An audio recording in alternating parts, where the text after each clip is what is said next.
यो भगवान की जय, प्यारे कृष्ण कन्हैया लाल की जय। श्री शिव महापुराण रुद्र संहिता 5वां खंड चल रहा है, युद्ध खंड। अध्याय 46 पूरे हो चुके हैं। अध्याय 47 से नंदीश्वर द्वारा शुक्राचार्य का अपहरण और शिव द्वारा उनका निगला जाना, 100 वर्ष के बाद शुक्र का शिवलिंग के रास्ते बाहर निकलना, शिव द्वारा उनका शुक्र नाम रखा जाना, शुक्र द्वारा जपे गए मृत्युंजय मंत्र और शिव अष्टोत्तर शतनाम स्तोत्र का वर्णन, शिव द्वारा अंधक को वर प्रदान करना। व्यास जी ने पूछा, महाबुद्धिमान सनत कुमार जी, जब वह महान भयंकर एवं रोमांचकारी संग्राम चल रहा था, उस समय त्रिपुरारी शंकर ने दैत्य गुरु विद्वान शुक्राचार्य को निगल लिया था। यह घटना मैंने संक्षेप में ही सुनी थी, अब आप उसे विस्तार पूर्वक वर्णन कीजिए। पिनाकधारी शिव के उदर में जाकर उन महायोगी शुक्राचार्य ने क्या किया था? शंभु की जठराग्नि ने उन्हें क्या जलाया क्यों नहीं? भृगुनंदन बुद्धिमान शुक्र भी तो कल्पांतकालीन अग्नि के समान उग्र तेजस्वी थे। वे शंभु के जठर पंजर से कैसे निकले? उन्होंने कैसे और कितने काल तक आराधना की थी? तात उन्हें जो मृत्यु का शमन करने वाली पराविद्या प्राप्त हुई थी, वह विद्या कौन सी है जिससे मृत्यु का निवारण हो जाता है? मुने लीला बिहारी देवादिदेव भगवान शंकर के त्रिशूल से छूटे हुए अंधक को गणाध्यक्षता की प्राप्ति कैसे हुई? तात मुझे शिवलीलामृत श्रवण करने की विशेष लालसा है, अतः आप मुझ पर कृपा करके वह सारा वृत्तांत पूर्ण रूप से वर्णन कीजिए। ब्रह्मा जी कहते हैं, अमित तेजस्वी व्यास जी के इन वचनों को सुनकर सनत कुमार शिव जी के चरण कमलों का स्मरण करके कहने लगे। सनत कुमार जी ने कहा, मुनिवर, भगवान शंकर के प्रमथों की जब अत्यंत विजय होने लगी, तब अंधक घबराकर शुक्राचार्य की शरण में गया और उसने गिड़गिड़ाकर मृत संजीवनी विद्या के द्वारा मरे हुए असुरों को जीवित करने की प्रार्थना की। इस पर शुक्राचार्य जी ने शरणागत धर्म की रक्षा करना उचित समझा। फिर तो वे युद्ध स्थल में गए और आदरपूर्वक विद्या के स्वामी शंकर का स्मरण करके एक एक दैत्य पर मृत संजीवनी विद्या का प्रयोग करने लगे। उस विद्या का प्रयोग होते ही वे सभी दैत्य दानववीर एक साथ ही हथियार लिए हुए इस प्रकार उठ खड़े हुए मानो अभी सोकर उठे हों, जैसे पूर्णतया अभ्यस्त किया हुआ वेद समरभूमि में बादल और श्रद्धापूर्वक ब्राह्मणों को दिया हुआ धन आपत्ति के समय तुरंत प्रकट हो जाता है। उसी प्रकार वे उठ खड़े हुए। शुक्राचार्य के संजीवनी प्रयोग से जब बड़े बड़े दानव जीवित होकर प्रमथों को बुरी तरह मारने लगे, तब प्रमथों ने जाकर प्रमथेश्वरेश शिव को यह समाचार सुनाया। तब शिव जी ने कहा, नंदन, तुम अभी तुरंत ही जाओ और दैत्यों के बीच से द्विज श्रेष्ठ शुक्राचार्य को उसी प्रकार उठा लाओ जैसे बाज लवा को उठा ले जाता है।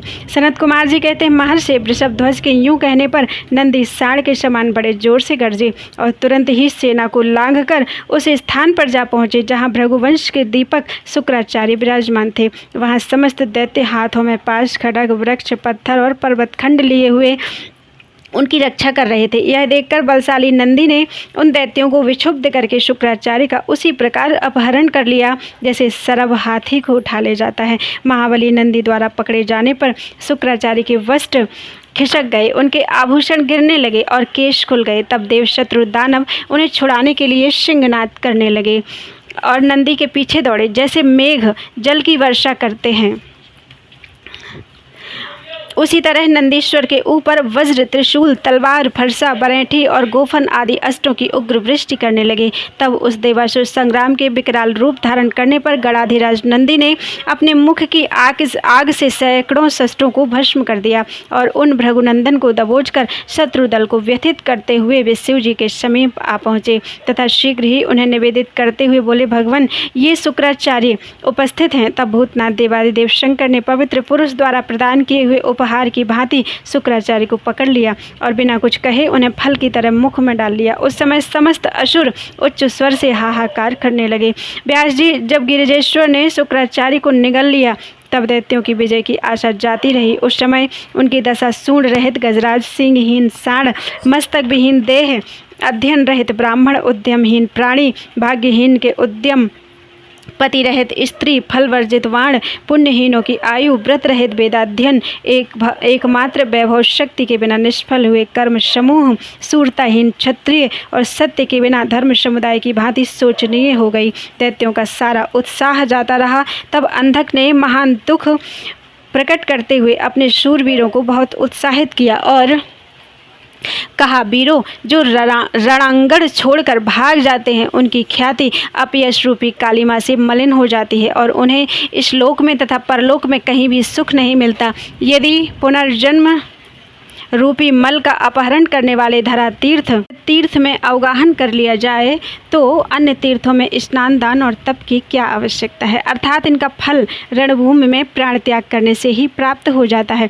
दैत्यराज के इस वचन को पूर्ण रूप से धारण करके वे दैत्य तथा दान और रणभेरी बजाकर रणभूमि में प्रमथ गणों पर टूट पड़े, उन्हें मथने लगे तथा बाण, खड्ग, वज्र सरीखे, कठोर पत्थर, भुशुंडी, भिंदीपाल, शक्ति, भाले, फरसे, खटवांग, पट्टिस, त्रिशूल, लकुट और मुसलों द्वारा परस्पर प्रहार करते हुए भयंकर मारकाट मचाने लगे।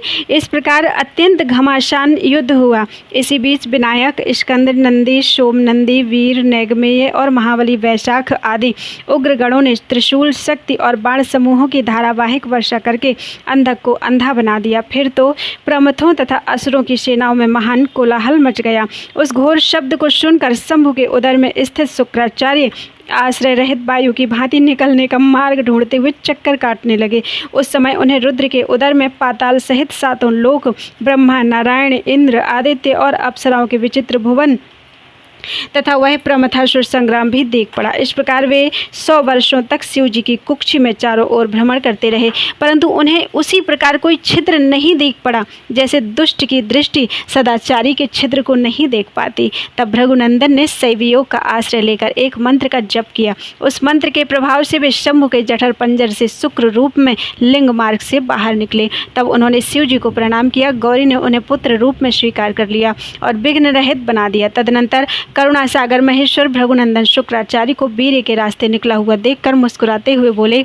महेश्वर ने कहा, भृगुनंदन, चूंकि तुम मेरे लिंग मार्ग से शुक्र की तरह निकले हो, इसलिए अब तुम शुक्र कहलाओगे। जाओ, अब तुम मेरे पुत्र हो गए। सनत कुमार जी कहते हैं, मुनिवर देवेश्वर शंकर के यूं कहने पर सूर्य के सदृश कांतिमान शुक्र ने पुनः शिव जी को प्रणाम किया और वे हाथ जोड़कर स्तुति करने लगे। शुक्र ने कहा, भगवान, आपके पैर, सिर, नेत्र, हाथ और भुजाएं अनंत हैं। आपकी मूर्तियों की भी गणना नहीं हो सकती। ऐसी दशा में मैं आप स्तुति की सिर झुकाकर किस प्रकार स्तुति करूं? आपकी 8 मूर्तियां बताई जाती हैं और आप अनंत मूर्ति भी हैं। आप संपूर्ण सुरों और असुरों की कामना पूर्ण करने वाले हैं तथा अनिष्ट दृष्टि से देखने पर आप संहार भी कर डालते हैं। ऐसे स्तवन के योग्य आपकी मैं किस प्रकार स्तुति करूं? सनत कुमार जी कहते, मुने, इस प्रकार शुक्र ने शिव जी की स्तुति करके उन्हें नमस्कार किया और उनकी आज्ञा से वे पुनः दानवों की सेना में प्रविष्ट हुए। ठीक उसी तरह जैसे चंद्रमा मेघों की घटा में प्रवेश करते हैं व्यास जी, इस प्रकार रणभूमि में शंकर ने जिस तरह शुक्र को निगल लिया था वह वृत्तांत तो तुम्हें सुना दिया। अब शंभु के उदर में शुक्र ने जिस मंत्र का जप किया था उसका वर्णन सुनो। महर्षि, वह मंत्र इस प्रकार है। ओम नमस्ते देवेशाय सुर नमस्कृताय भूत भव्य महादेवाय हरित पिंगल लोचनाय बलाय बुद्धि रूपिणे व्याघ्र वसन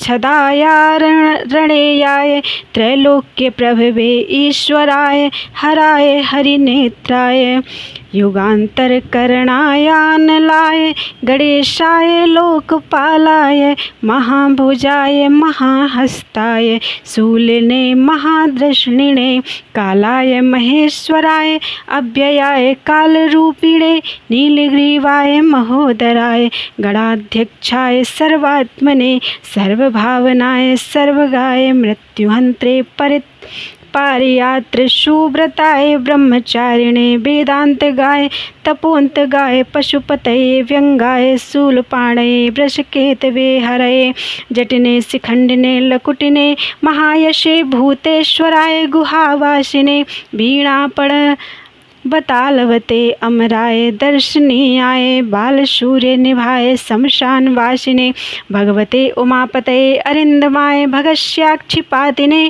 पूष्णो दसन नाशनाय क्रूर कर्तकाय पाशहस्ताय प्रलय कालाय उल्कामुखाय अग्निकेतवे मुनये दीप्ताय विषांपतये उन्नयते जनकाय चतुर्थगाय लोकशतमाय वामदेवाय बाग दक्षिण्याय वामतो भिक्षवे भिक्षुरूपिणे जटिने स्वयं जटिलाय शक्रहस्त स्तंभकाय वसूनां स्तंभकाय कृतवे क्रतुर्कराय कालाय मेधाविने मधुकराय चलाय वानस्पत्याय वाजसनेति समाश्रम पूजिताय जगद्धात्रे जगत्कर्त्रे पुरुषाय शाश्वताय ध्रुवाय धर्माध्यक्षाय त्रिवर्तमने भूतभावनाय त्रिनेत्राय बहुरूपाय सूर्यायुत संप्रभाय देवाय सर्वतूर्य निनादिने सर्वबाधा विमोचनाय वंदनाय सर्वधारिणे धर्मोत्तमाय पुष्पदंताय विभागाय मुखाय सर्वहराय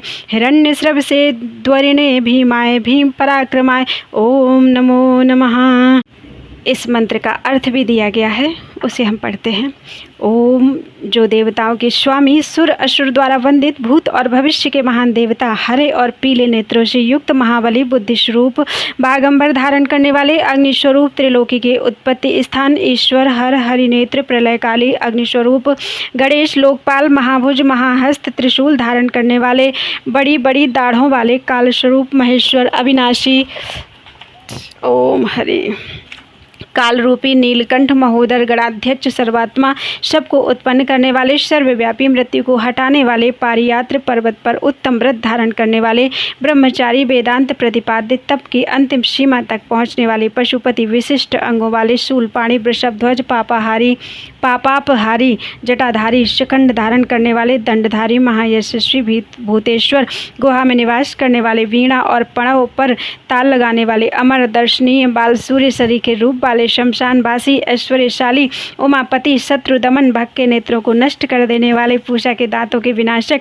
क्रूरता पूर्वक संहार करने वाले, पाशधारी, प्रलय काल रूप, उल्का मुख, अग्निकेतु, मननशील, प्रकाशमान, प्रजापति, ऊपर उठाने वाले, जीवों को उत्पन्न करने वाले, तुरीयत तत्व रूप, लोकों में सर्वश्रेष्ठ, वामदेव, वाणी की चतुरता रूप, वाम मार्ग में भिक्षु रूप, भिक्षुक, जटाधारी, जटिल, दुराराध्य, इंद्र के हाथ को स्तंभित करने वाले, पशुओं को विजड़ित कर देने वाले, यज्ञ स्वरूप, यज्ञकर्ता, काल, मेधावी, मधुकर, चलने फिरने वाले, वनस्पति का आश्रय लेने वाले, बाजशन नाम से संपूर्ण आश्रमों द्वारा पूजित, जगतधाता, जगतकर्मा, सर्वंतर्यामी, सनातन, ध्रुव, धर्माध्यक्ष, भू भुवः स्वः, इन तीनों लोकों में विचरने वाले, भूत भावन, त्रिनेत्र, बहुरूप, 10,000 सूर्यों के समान प्रभावशाली महादेव, सब तरह के बाजे बजाने वाले, संपूर्ण बाधाओं से विमुक्त करने वाले, बंधन स्वरूप, सबको धारण करने वाले, उत्तम धर्म रूप, पुष्पदंत, विभाग रहित, मुख्य रूप, सबका हरण करने वाले, सुवर्ण के समान दीप्त कीर्ति वाले, मुक्ति के द्वार स्वरूप भीम तथा भीम पराक्रमी हैं, उन्हें नमस्कार है, नमस्कार है। इसी श्रेष्ठ मंत्र का जप करके शुक्र शंभु के जठर पंजर से लिंग के रास्ते उत्कट बीरी की तरह निकले थे। उस समय गौरी ने उन्हें पुत्र रूप से अपनाया और जगदीश्वर शिव ने अजर अमर बना दिया। तब वे दूसरे शंकर के सदृश शोभा पाने लगे। 3000 वर्ष व्यतीत होने के पश्चात वे ही वेदनिधि मुनिवर शुक्र पुनः इस भूतल पर महेश्वर से उत्पन्न हुए। उस समय उन्होंने धैर्यशाली एवं तपस्वी दानवराज अंधक को देखा। उसका शरीर सूख गया था। वह त्रिशूल पर लटका हुआ परमेश्वर शिव का ध्यान कर रहा था। वह शिव जी के 108 नामों का इस प्रकार स्मरण कर रहा था। शिव जी के 108 नाम।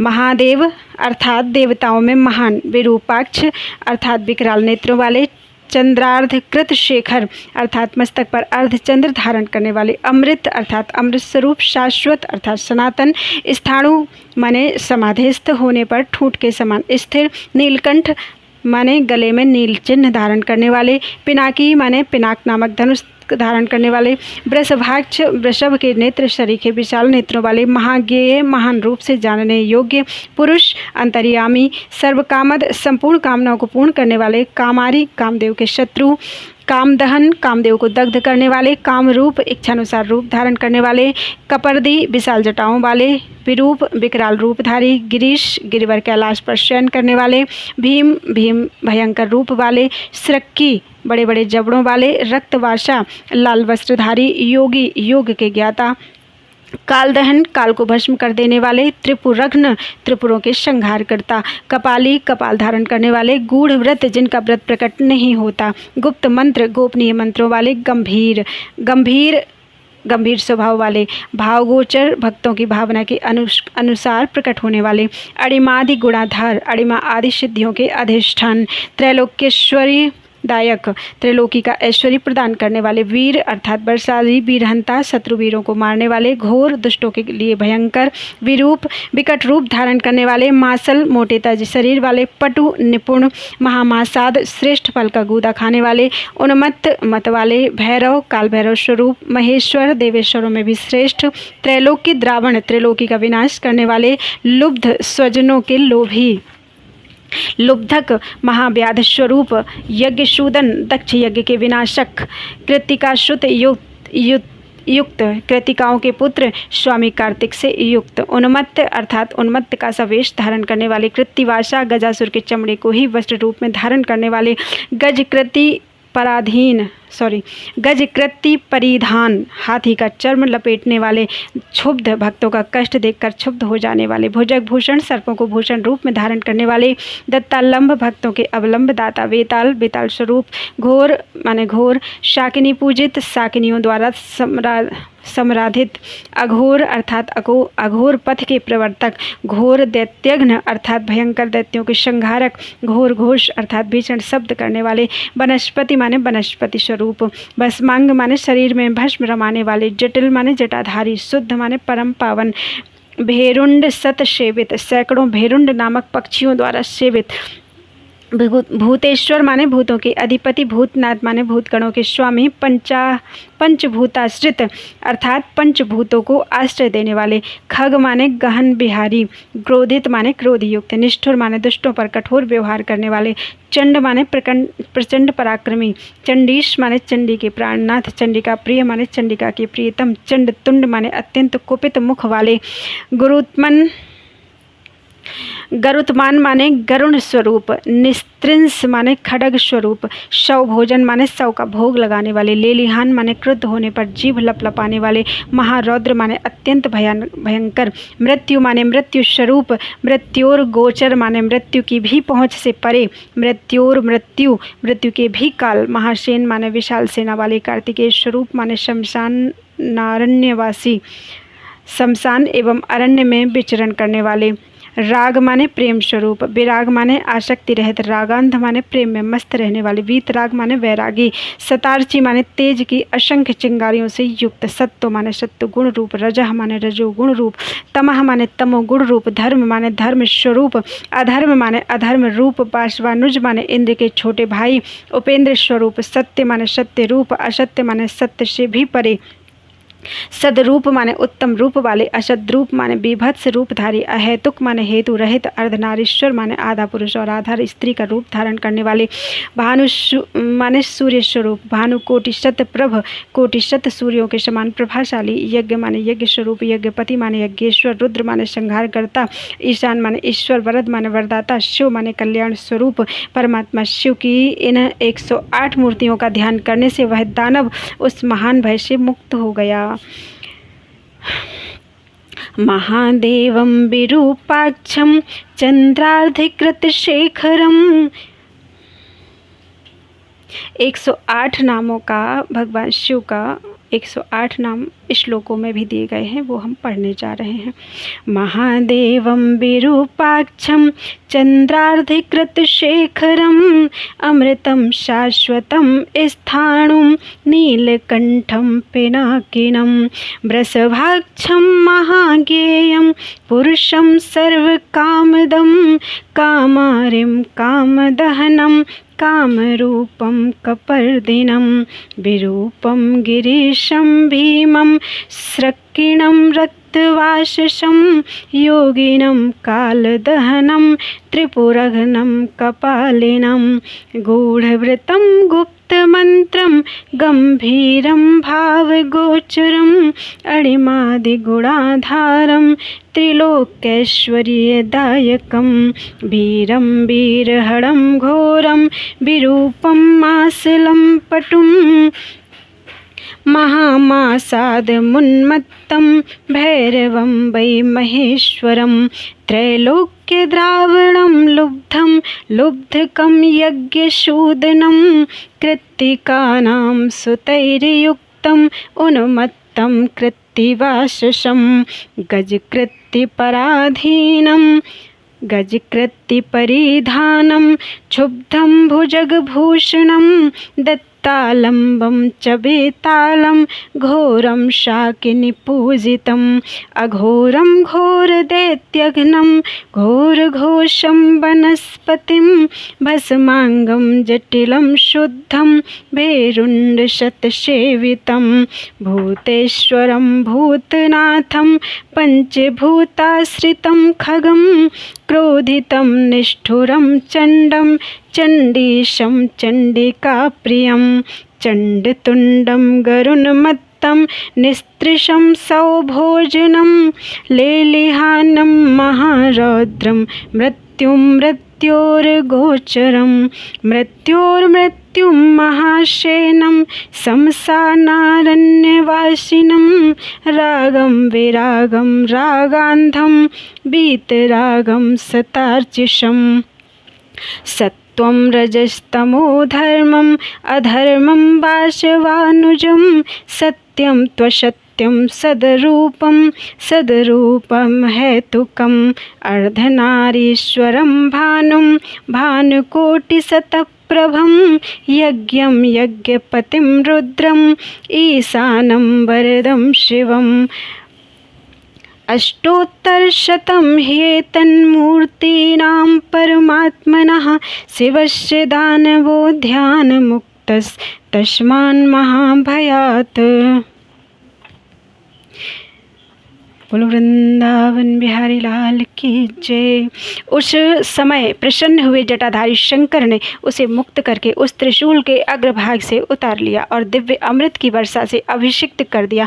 तत्पश्चात महात्मा महेश्वर उसने जो कुछ किया था उस सब का सांत्वना पूर्वक वर्णन करते हुए उस महादैत्य अंधक से बोले। ईश्वर ने कहा, हे दैत्येंद्र, मैं तेरे इंद्रिय निग्रह, नियम, शौर्य और धैर्य से प्रसन्न हो गया हूँ। अतः सुब्रत, अब तू कोई वर मांग ले। दैत्यों के राजाधिराज, तूने निरंतर मेरी आराधना की है, इससे तेरा सारा कलमश धुल गया और अब तू वर पाने के योग्य हो गया। इसलिए मैं तुझे वर देने के लिए आया हूँ, क्योंकि 3000 वर्षों तक बिना खाए पिए प्राण धारण किए रहने से तूने जो पुण्य कमाया है उसके फल स्वरूप तुझे सुख की प्राप्ति होनी चाहिए। सनत कुमार जी कहते हैं, मुने, यह सुनकर अंधक ने भूमि पर अपने घुटने टेक दिए और फिर वह हाथ जोड़कर कांपता हुआ भगवान उमापति से बोला।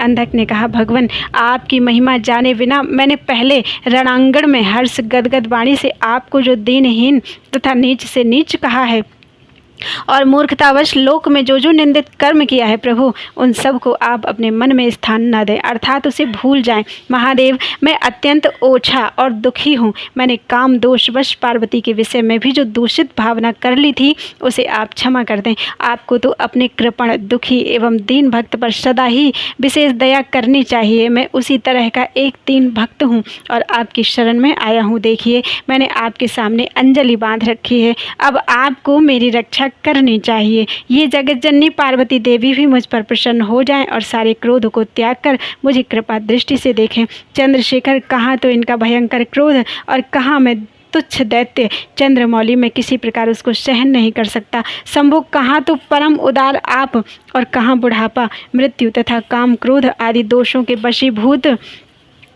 मैं, अर्थात मेरी आपके साथ क्या तुलना है। महेश्वर, आपके ये युद्ध कला निपुण महाबली वीर पुत्र मेरी कृपणता पर विचार करके अब क्रोध के वशीभूत मत हों। तुषार हार, चंद्र किरण, शंख, कुंद, पुष्प और चंद्रमा के से वर्ण वाले शिव, मैं इन पार्वती के गुरुता के गौरववश नित्य मात्र दृष्टि से देखूं। मैं नित्य आप दोनों का भक्त बना रहूं। देवताओं के साथ होने वाला मेरा वैर दूर हो जाए और मैं शांत चित्त हो योग चिंतन करता हुआ गणों के साथ निवास करूं। महेशान, आपकी कृपा से मैं उत्पन्न हुए इस विरोधी दानव भाव का पुनः कभी स्मरण ना करूं। यही उत्तम वर मुझे प्रदान कीजिए। सनत कुमार जी कहते हैं, मुनिषत्तम, इतनी बात कहकर वह दैत्यराज माता पार्वती की ओर देखकर त्रिनयन शंकर का ध्यान करता हुआ मौन हो गया। तब रुद्र ने उसकी ओर कृपा दृष्टि से देखा। उनकी दृष्टि पड़ते ही उसे अपने पूर्व वृत्तांत तथा अद्भुत जन्म का स्मरण हो गया। उस घटना का स्मरण होते ही उसका मनोरथ पूर्ण हो गया। फिर तो माता पिता अर्थात उमा महेश्वर को प्रणाम करके वह कृतकृत्य हो गया। उस समय पार्वती तथा बुद्धिमान शंकर ने उसका मस्तक सूंघ कर प्यार किया। इस प्रकार अंधक ने प्रसन्न हुए चंद्रशेखर से अपना सारा मनोरथ प्राप्त कर लिया। मुने महादेव जी की कृपा से अंधक को जिस प्रकार परम सुखदायक गणाध्यक्ष पद प्राप्त हुआ था, वह सारा का सारा पुरातन वृत्तांत मैंने सुना दिया और मृत्युंजय मंत्र का भी वर्णन कर दिया। यह मंत्र मृत्यु का विनाशक और संपूर्ण कामनाओं का फल प्रदान करने वाला है। इसे प्रयत्नपूर्वक जपना चाहिए।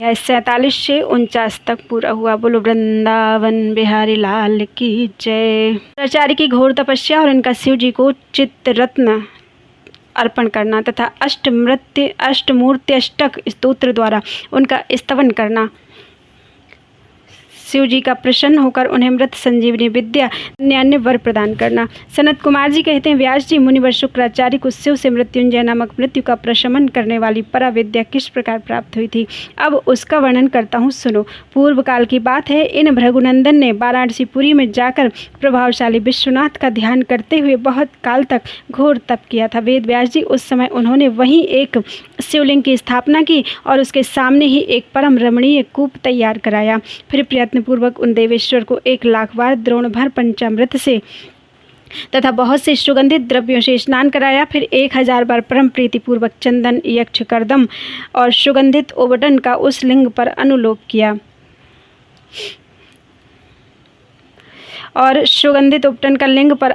किया तत्पश्चात सावधानी के साथ परम प्रेम पूर्वक राज चंपक, अमलतास, धतूर, कनेर, कमल, मालती, कर्णिकार, कदम्ब, मौलसिरी, उत्पल मल्लिका, चमेली, शतपत्री, सिंधुवार, ढाक, बंदूक पुष्प, गुल दोपहरी, पुन्नाग, नागकेशर, केसर, नवमल्लिक अर्थात बेल मोंगरा, चिबिलक अर्थात रक्तदला, कुंद अर्थात माघ पुष्प, मुचकुंद, मोतिया, मंदार, बिल्वपत्र, गुमा, मरुब्रक अर्थात मरुआ, ब्रक, धूप, गंठिवन, दौना, अत्यंत सुंदर आम के पल्लव, तुलसी, देवजवासा, बृहदपत्री, कुशांकु, नंदावर्त, अगस्त्य, शाल, देवदारू, कचनार, कुर्बक, गुलखेरा, दुर्वांकुर, कुरंटक, करशैला, इनमें से प्रत्येक के पुष्पों और अन्य पल्लवों से तथा नाना प्रकार के रमणीय पत्रों और सुंदर कमलों से शंकर जी की विधिवत अर्चना की। उन्हें बहुत से उपहार समर्पित किए तथा शिवलिंग के आगे नाचते हुए शिव सहस्त्र नाम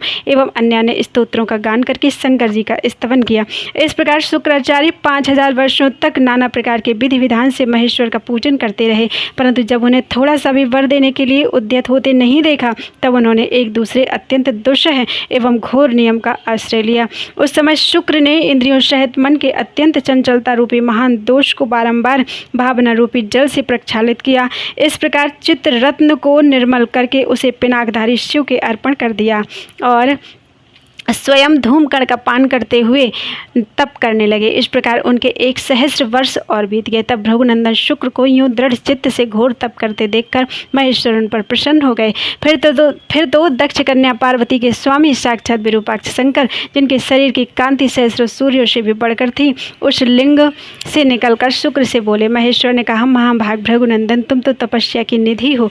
महामुने, मैं तुम्हारे इस अविच्छिन्न तप से बेहद प्रसन्न हूँ, विशेष प्रसन्न हूँ। भार्गव, तुम अपना सारा मनोवांछित वर मांग लो, मैं प्रीतिपूर्वक तुम्हारा सारा मनोरथ पूर्ण कर दूंगा।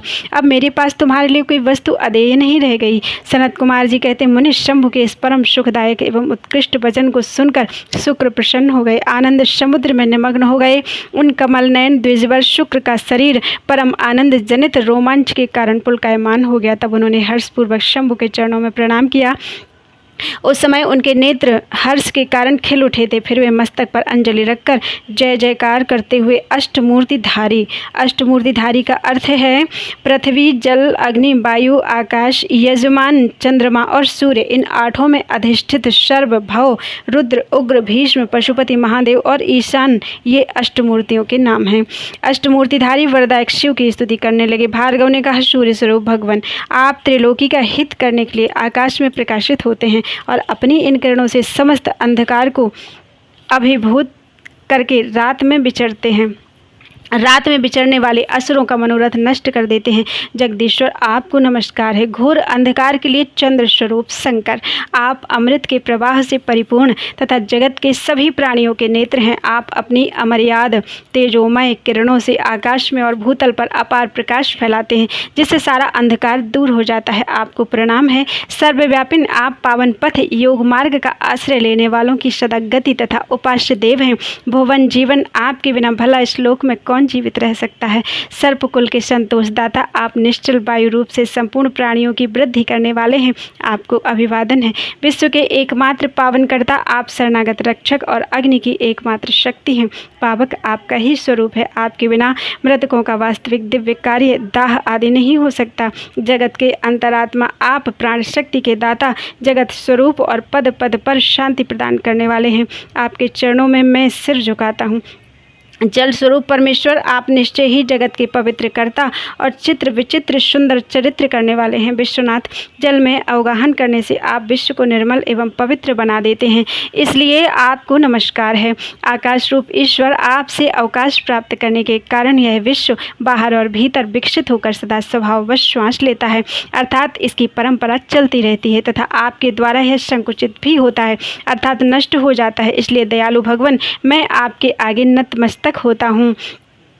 विश्वम्भरात्मक आप ही इस विश्व का भरण पोषण करते हैं। सर्वव्यापिन आपके अतिरिक्त दूसरा कौन अज्ञान अंधकार को दूर करने में समर्थ हो सकता है। अतः विश्वनाथ, आप मेरे अज्ञान रूपी तम का विनाश कर दीजिए। नागभूषण, आप स्तवनीय पुरुषों में सबसे श्रेष्ठ हैं, इसलिए आप परात्पर प्रभु को मैं बारंबार प्रणाम करता हूँ। आत्मस्वरूप शंकर, आप समस्त प्राणियों के अंतरात्मा में निवास करने वाले प्रत्येक रूप में व्याप्त हैं और मैं आप परमात्मा का जन हूँ। अष्टमूर्ते, आपकी इन रूप परंपराओं से यह चराचर विश्व विस्तार को प्राप्त हुआ है, अतः मैं सदा से आपको नमस्कार करता हूँ। मुक्त पुरुषों के बंधु, आप विश्व के समस्त प्राणियों के स्वरूप, प्रणत जनों के संपूर्ण योग क्षेम का निर्वाह करने वाले और परमार्थ स्वरूप हैं। आप अपनी इन अष्टमूर्तियों से युक्त होकर इस फैले हुए विश्व को भली भांति विस्तृत करते हैं, अतः आपको मेरा अभिवादन है। त्वं भाविराभिर्भिभूय तमस्समस्तमस्तं नयस्यभिमतानि निशाचराणां देदीप्यसे दिवमणे गगने हिताय लोकत्रयस्य जगदीश्वर तन्मस्ते। लोकेति वेलमतिवेलमहां महोभिर्निभासि कौच गगनेऽखिल लोकनेत्रः विद्राविताखिलतमासुतमो हिमांशो पीयूषपूरपरिपूरिततनमस्ते तन्नमस्ते। त्वं पावने पथि सदा गतिरप्युपास्यः करस्त्वां बिना भुवन जीवन जीवती है। स्तब्ध प्रभंजन विवर्धित सर्वजंतो संतोषिता है कुल सर्वग वै नमस्ते। विश्वैक पावक नतावक पावकैक शक्तेरिते मृतवता मृत दिव्य कार्यम प्राणस्यदो जगदहो जगदांतर आत्मस्त्वं पावकः प्रतिपदं शमदो नमस्ते। पानीय रूप परमेश जगत पवित्र चित्रातिचित्र सुचरित्र करोसि नूनं विश्वं पवित्र अमलं किल विश्वनाथ पानीय गाहनत एतदतो नतोऽस्मि। आकाशरूप बहिरन्तरुतावकाशदानाद् विकश्वरि मिहेश्वर विश्वमेतत् त्वत्तस्सदा सदय संश्वसिति स्वभावात् संकोचमेति भवतोऽस्मि नतस्ततस्त्वां विश्वम्भरात्मक बिभर्षि विभोत्र विश्वं को विश्वनाथ भवतो अन्यतमस्तमोरिः सत्वं विनाशाय तमो मम चाहि भूष स्तव्यात् परः परपरं प्रणतस्तस्त्वाम् आत्मस्वरूप तौ रूप परम्पराभिराभिस्ततं हर चराचर रूप में तत् सर्वान्तरात्मनिलय प्रतिरूप रूप नित्यं नतोऽस्मि परमात्मजनो अष्टमूर्ते इत्यष्टमूर्तिभिर्माभिर्बन्धबन्धो युक्तः करोसि खलु विश्वजनीनमूर्ते एतत्तं सुविततं प्रणत प्रणीत सर्वार्थ सार्थ परमार्थ ततो नतोऽस्मि। संस्कृत में जो भी गलतियाँ हो जाएं उसे क्षमा करिएगा, मुझे नहीं आती। सनत कुमार जी कहते हैं, मुनिवर भृगुनंदन शुक्र ने इस प्रकार अष्टमूर्ति अष्टक स्तोत्र द्वारा शिव जी का स्तवन करके भूमि पर मस्तक रखकर उन्हें बारंबार प्रणाम किया। जब अमित तेजस्वी भार्गव ने महादेव की इस प्रकार स्तुति की, तब शिव जी ने चरणों में पड़े हुए उन द्विजवर को अपनी दोनों भुजाओं से पकड़कर उठा लिया और परम प्रेम पूर्वक मेघ गर्जन की सी गंभीर एवं मधुर वाणी में कहा। उस समय शंकर जी के दांतों की चमक से सारी दिशाएं प्रकाशित हो उठी थी। महादेव जी बोले, विप्रवर कवे, तुम मेरे पावन भक्त हो, तात तुम्हारे इस उग्र तप से, उत्तम आचरण से, लिंग स्थापन जन्य पुण्य से, लिंग की आराधना करने से, चित्त का उपहार प्रदान करने से, ओम हरि, पवित्र अटल भाव से अविमुक्त महाक्षेत्र काशी में पावन आचरण करने से मैं तुम्हें पुत्र रूप से देखता हूँ। अतः तुम्हारे लिए मुझे कुछ भी अदेय नहीं है। तुम अपने इसी शरीर से मेरी उदर दरी में प्रवेश करोगे और मेरे श्रेष्ठ इंद्रिय मार्ग से निकलकर पुत्र रूप में जन्म ग्रहण करोगे। महासुचे, मेरे पास जो मृत संजीवनी नाम की निर्मल विद्या है, जिसका मैंने ही अपने महान तपोबल से निर्माण किया है, उस महामंत्र रूपा विद्या को आज मैं तुम्हें प्रदान करूँगा, क्योंकि तुम पवित्र तप की निधि हो। अतः तुम में उस विद्या को धारण करने की योग्यता वर्तमान है। तुम नियम पूर्वक जिसके उद्देश्य से विद्येश्वर की इस श्रेष्ठ विद्या का प्रयोग करोगे, वह निश्चय ही जीवित हो जाएगा। यह सर्वथा सत्य है। तुम आकाश में अत्यंत दीप्तिमान तारा रूप से स्थित हो जाओगे। तुम्हारा तेज सूर्य और अग्नि के तेज का भी अतिक्रमण कर जाएगा। तुम ग्रहों में प्रधान माने जाओगे। जो स्त्री अथवा पुरुष तुम्हारे सम्मुख रहने पर यात्रा करेंगे, उनका सारा कार्य तुम्हारी दृष्टि पड़ने से नष्ट हो जाएगा। सुव्रत, तुम्हारे उदय होने पर जगत में मनुष्यों के विवाह आदि समस्त धर्म कार्य सफल होंगे। सभी नंदा, प्रतिपदा, षष्ठी, एकादशी तिथियां तुम्हारे संयोग से शुभ हो जाएंगे और तुम्हारे भक्त वीर संपन्न तथा बहुत सी संतान वाले होंगे। तुम्हारे द्वारा स्थापित किया हुआ यह शिवलिंग अर्थात शुक्रेश के नाम से शिवलिंग शुक्रेश के नाम से विख्यात होगा।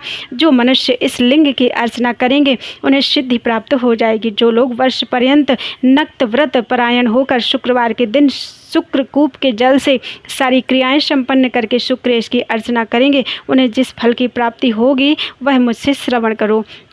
उन मनुष्यों में वीर्य की अधिकता होगी, उनका वीर्य कभी निष्फल नहीं होगा। वे पुत्रवान तथा पुरुषत्व के सौभाग्य से संपन्न होंगे, इसमें तनिक भी संदेह नहीं है। वे सभी मनुष्य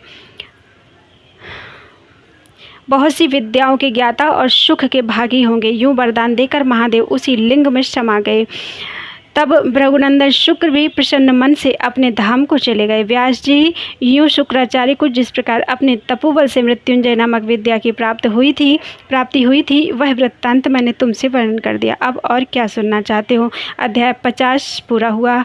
बोलो वृंदावन बिहारी लाल की जय। बाणासुर की तपस्या और उसे शिव द्वारा वर प्राप्ति, शिव का गणों और पुत्रों सहित उसके नगर में निवास करना, बाणपुत्री उषा का रात के समय स्वप्न में अनिरुद्ध के साथ मिलन, चित्रलेखा द्वारा अनिरुद्ध का द्वारिका से अपहरण, वाण का अनिरुद्ध को नागपाश में बांधना, दुर्गा के स्तवन से अनिरुद्ध का बंधन मुक्त होना, नारद द्वारा समाचार पाकर श्री कृष्ण की शोणितपुर पर चढ़ाई, शिव के साथ उनका घोर युद्ध, शिव की आज्ञा से श्री कृष्ण का उन्हें जृंभणास्त्र से मोहित करके बाण की सेना का संहार करना। आगे की कथा कल। बोलो वृंदावन बिहारी लाल की जय।